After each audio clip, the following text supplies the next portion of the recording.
पुरानी पेंशन की बहाली के मुद्दे पर आंदोलित सरकारी कर्मचारियों ने अपने व्यापक आंदोलन के जरिए प्रधानमंत्री नरेंद्र मोदी की टेंशन को न सिर्फ बढ़ा दिया है बल्कि अब झुकने के लिए भी मजबूर कर दिया है। और इसी के नाते से माना जा रहा है कि पुरानी पेंशन की बहाली के मुद्दे पर आंदोलित सरकारी कर्मचारियों ने जिस तरीके से अपने व्यापक आंदोलन की शुरुआत की है और उसी के साथ सरकारी कर्मचारियों ने इस बात का भी ऐलान कर दिया कि आगामी 3 से 4 महीने में हम केंद्र की नरेंद्र मोदी सरकार के खिलाफ और बड़े और व्यापक आंदोलन करने की तैयारी में हैं। फिर चाहे वो राज्य स्तर के आंदोलन हो या फिर राष्ट्रीय स्तर के आंदोलन हो, हम सब जगह पर आंदोलन करके केंद्र की नरेंद्र मोदी सरकार के ऊपर दबाव बनाएंगे। इसी बात को ध्यान में रखते हुए प्रधानमंत्री नरेंद्र मोदी ने आला दर्जे के अधिकारियों की एक बड़ी बैठक बुलाई है, क्योंकि प्रधानमंत्री नरेंद्र मोदी को इस बात का अंदाजा हो चुका है कि जिस तरीके से पहले उन्होंने यूनिफाइड पेंशन स्कीम और बाद में नेशनल पेंशन स्कीम में सुधार किया, उसके नाते से सरकारी कर्मचारियों का रोष कम होने के बजाय और भी ज्यादा बढ़ गया है। इसी के नाते से प्रधानमंत्री नरेंद्र मोदी को लगता है कि पुरानी पेंशन की बहाली के मुद्दे पर आंदोलित सरकारी कर्मचारियों के आंदोलन को रोकने के लिए कोई ठोस और स्थायी समाधान निकालना होगा।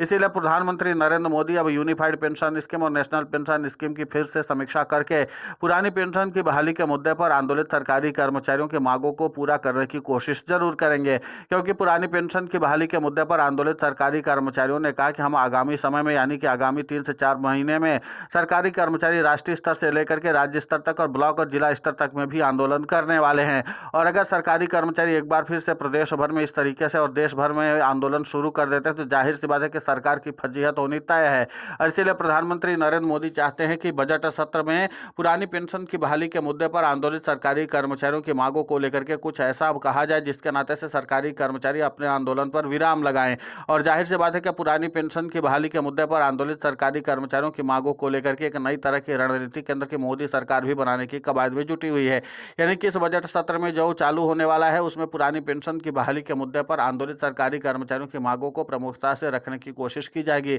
साथ ही यूनिफाइड पेंशन स्कीम और नेशनल पेंशन स्कीम में कुछ ऐसे सुधार और भी किए जा सकते हैं, यानी कि उनकी मांगों को और भी ज्यादा प्रमुखता दी जा सकती है, या साथ ही साथ सरकारी कर्मचारियों की जो मांगे उसमें कुछ और भी ज्यादा सहूलियतें दे करके सरकारी कर्मचारियों के आंदोलन को विराम लगाने की कोशिश की जाएगी। लेकिन इतना तय माना जा रहा है कि यूनिफाइड पेंशन स्कीम और नेशनल पेंशन स्कीम में जिस तरीके से सरकारी कर्मचारियों ने अपनी मांगे रखी थी उस तरीके से सरकार ने कभी सुधार किया ही नहीं। पेंशन अदालत भी जो लगाई गई थी सितंबर के महीने में, उसमें भी सरकारी कर्मचारियों की मांगों को तो ले लिया गया था, लेकिन जब यूनिफाइड पेंशन स्कीम और बाद में नेशनल पेंशन स्कीम में सुधार किया गया तो उन तमाम मांगों को नजरअंदाज कर दिया था। और इसी के नाते से पुरानी पेंशन की बहाली के मुद्दे पर आंदोलित सरकारी कर्मचारियों का आंदोलन भड़क उठा था। और आपको बता दें कि नवंबर के महीने में ही सरकारी कर्मचारियों ने राष्ट्रीय राजधानी दिल्ली में 2 बड़े और व्यापक आंदोलन कर दिए थे। इसका मतलब साफ है कि पुरानी पेंशन की बहाली के मुद्दे पर आंदोलित सरकारी कर्मचारी किसी भी हाल में अपने आंदोलन को छोड़ने वाले नहीं है। लेकिन इसी के साथ केंद्र की नरेंद्र मोदी सरकार की चुनौती भी नहीं खत्म होने वाली है। आपको बता दें कि पुरानी पेंशन की बहाली के मुद्दे पर आंदोलित सरकारी कर्मचारियों ने जहां एक तरफ मोर्चा खोल रखा है अपने आंदोलन के जरिए,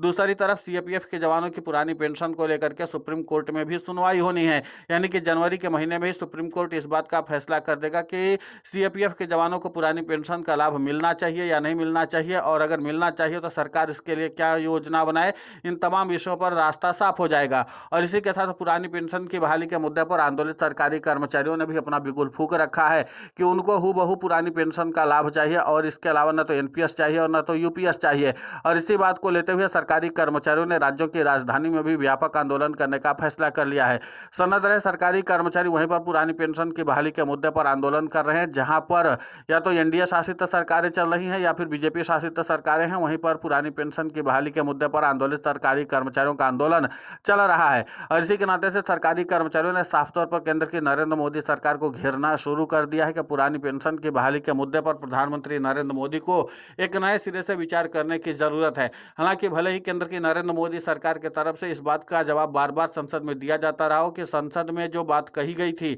वो ये थी कि पुरानी पेंशन की बात जो है वो भूतकाल की बात हो चुकी है, भविष्य में कभी भी पुरानी पेंशन की बहाली नहीं हो सकती है। और जब इसी बात को पुरानी पेंशन की बहाली के मुद्दे पर आंदोलित सरकारी कर्मचारी सुनते हैं तो वो भड़क उठते हैं और सीधे तौर पर हूबहू पुरानी पेंशन की बहाली की मांग पर एक बार फिर से वर्ड जाते हैं। और यही बात अब केंद्र की नरेंद्र मोदी सरकार के लिए गले की फांस बनता चला जा रहा है। अब देखना महत्वपूर्ण होगा कि जिस तरीके से प्रधानमंत्री नरेंद्र मोदी ने आला दर्जे के अधिकारियों के साथ बड़ी बैठक करने का फैसला कर लिया है, तो इसका मतलब साफ है कि इसमें प्रधानमंत्री नरेंद्र मोदी, खुद वित्त मंत्री निर्मला सीतारमण, वित्त सचिव और कैबिनेट सचिव टीवी सोमनाथन के अलावा पेंशन विभाग के सचिव वी श्रीनिवास की मौजूदगी होगी ही होगी। इसी के साथ पीएफआरडी के चीफ भी रहेंगे इसमें। जाहिर सी बात है कि इन तमाम विषयों पर अगर बात करनी है सरकारी कर्मचारियों को अगर कुछ सहूलियतें देनी है तो फिर इन सभी प्रमुख लोगों की मौजूदगी होना जरूरी है। प्रधानमंत्री नरेंद्र मोदी इन तमाम लोगों से इस बात को जानने की कोशिश करेंगे कि जिस तरीके से सरकारी कर्मचारियों ने यूनिफाइड पेंशन स्कीम के खिलाफ अपना आंदोलन चलाया और उसमें सरकारी कर्मचारियों ने सफलता भी प्राप्त कर ली है,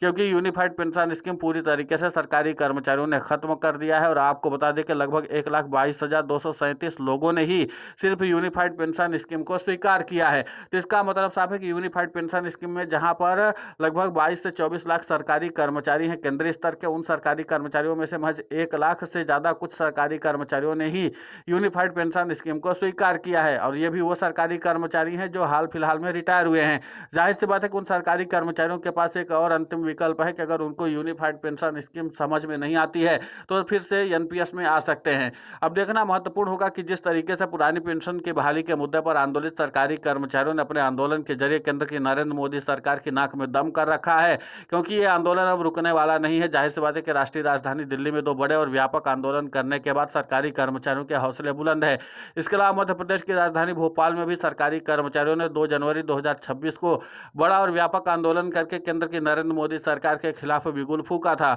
उन्होंने कहा कि सरकारी कर्मचारियों की मांगों को लेकर के केंद्र की नरेंद्र मोदी सरकार लगातार जो बातें हैं उसको नजरअंदाज करे, लेकिन अब सरकारी कर्मचारी इस मामले पर समझौता करने की स्थिति में नहीं है। सरकारी कर्मचारी अपनी मांगों के जरिए एक बार फिर से केंद्र की नरेंद्र मोदी सरकार को सबक सिखाने और झुकाने का काम करेंगे। अब देखना महत्वपूर्ण होगा कि जिस तरीके से पुरानी पेंशन की बहाली के मुद्दे पर आंदोलित सरकारी कर्मचारियों ने एक तरफ आंदोलन का मोर्चा खोल रखा है तो दूसरी तरफ वोट की चोट के जरिए भी अपने आंदोलन को और भी ज्यादा गति देने की कवायद में जुटे हुए, यानी कि कुल मिलाकर के सरकारी कर्मचारी अभी भी ग्राउंड जीरो पर व्यापक तौर पर आंदोलन चलाने में जुटे हुए हैं। और इसी के साथ प्रधानमंत्री नरेंद्र मोदी भी बैठकों का दौर शुरू कर चुके हैं। तो माना यही जा रहा है कि प्रधानमंत्री नरेंद्र मोदी बहुत जल्द पुरानी पेंशन की बहाली के मुद्दे को लेकर के कोई बड़ा और ऐतिहासिक फैसला ले सकते हैं। सबसे दिलचस्प बात है कि पुरानी पेंशन की बहाली के मुद्दे पर आंदोलित सरकारी कर्मचारियों ने भी इस बात की उम्मीद लगा रखी है कि अभी जब बजट आएगा तो उसमें सरकारी कर्मचारियों की मांगों को ध्यान में रखा जाएगा। और अगर सरकारी कर्मचारियों की कुछ प्रमुख मांगों को मान लिया जाता है तो जाहिर सी बात है कि एनपीएस और यूपीएस के खिलाफ जो सरकारी कर्मचारियों का मूवमेंट है वो थोड़ा धीमा पड़ सकता है।